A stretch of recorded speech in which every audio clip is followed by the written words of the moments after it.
नवीन व्हिडिओसाठी चॅनलला like, comment, share, subscribe करायला विसरू नका.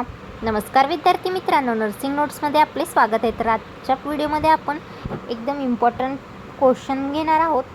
तो म्हणजे कंगारू मदर केअर, ज्याला KMC असे म्हटले जाते. तर बघा, कंगारू मदर केअर ही मुदतपूर्वी जन्माला आलेल्या किंवा कमी वजनाच्या म्हणजे लो बर्थ वेट असलेल्या नवजात बालकांसाठी अत्यंत प्रभावी, नैसर्गिक आणि सुरक्षित काळजी पद्धती आहे. तर KMCची व्याख्या बघूयात. कंगारू मदर केअर ही एक अशी पद्धत आहे ज्यामध्ये नवजात बालकाला, विशेषतः प्रीटर्म म्हणजे ज्याचे वजन 2.5 ग्रॅमपेक्षा कमी आहे आणि आईच्या छातीवर थेट प्रशिक्षितत्वाचा संपर्क देऊन ठेवले जाते आणि निव्वळ स्तनपान दिले जाते. दुसरा पॉईंट बघूया, याचे मुख्य घटक. Kangaroo position. तर बाळाला आईच्या दोन्ही स्तनाच्या मध्ये उभे म्हणजे व्हर्टिकल पोझिशनमध्ये ठेवले जाते.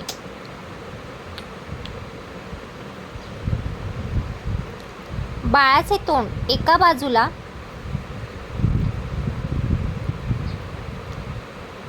वळवलेले असावे. अशी पोझिशन द्यायची की बाळाचे तोंड एका बाजूला म्हणजे एका साईडला असायला हवे, म्हणजे श्वासोच्छ्वास सुलभ होतो. बाळाचे पाय आणि हात मुडपलेले म्हणजे फ्रॉक लाईक पोझिशन यामध्ये असावेत. बाळाला कापडी पट्टीने आईच्या शरीराशी सुरक्षित बांधले जाते. Kangaroo nutrition. बाळ KMC पोझिशनमध्ये असतानाच आई त्याला सहज स्तनपान करू शकते. तिसरा पॉईंट बघूया, त्याचे फायदे. बाळासाठी होणारे फायदे.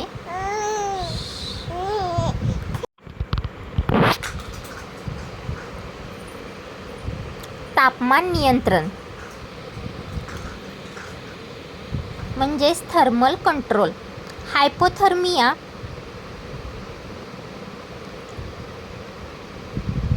याचा धोका टळतो.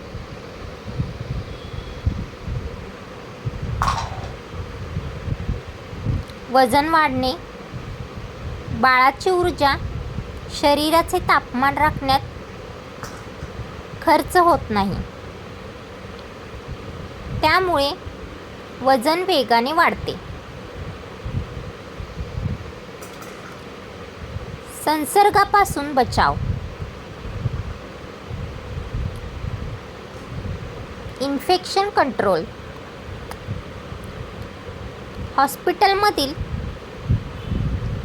इन्फेक्शनचा धोका कमी होतो.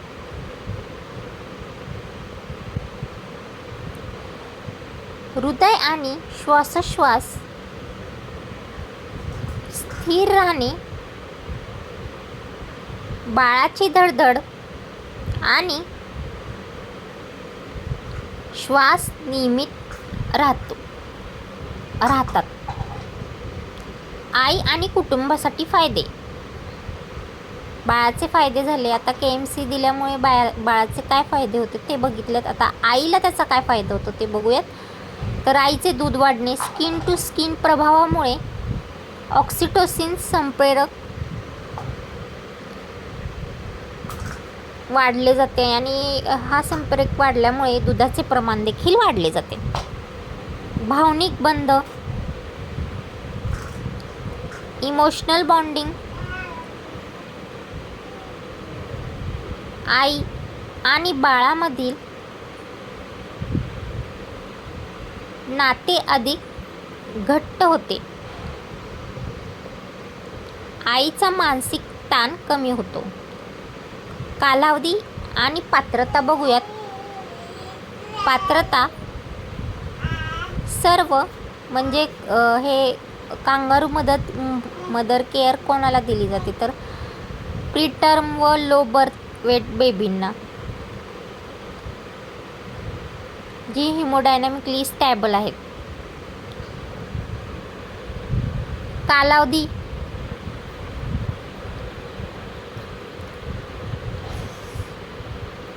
एका वेळी कमीत कमी 1 तास आणि दिवसभरात 8 ते 24 तास KMC देता येत.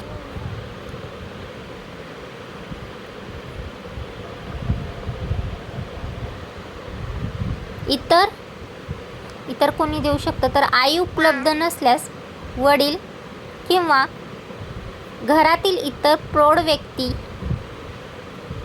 ही KMC देऊ शकते. तर नर्सची भूमिका बघूयात. आईला KMCची योग्य पद्धत आणि स्वच्छता शिकवणे, KMC दरम्यान बाळाचा श्वासोच्छ्वास आणि मान योग्य स्थितीत असल्याची खात्री करणे, बाळाचे तापमान आणि दैनंदिन वजन नियमित नोंदवणे.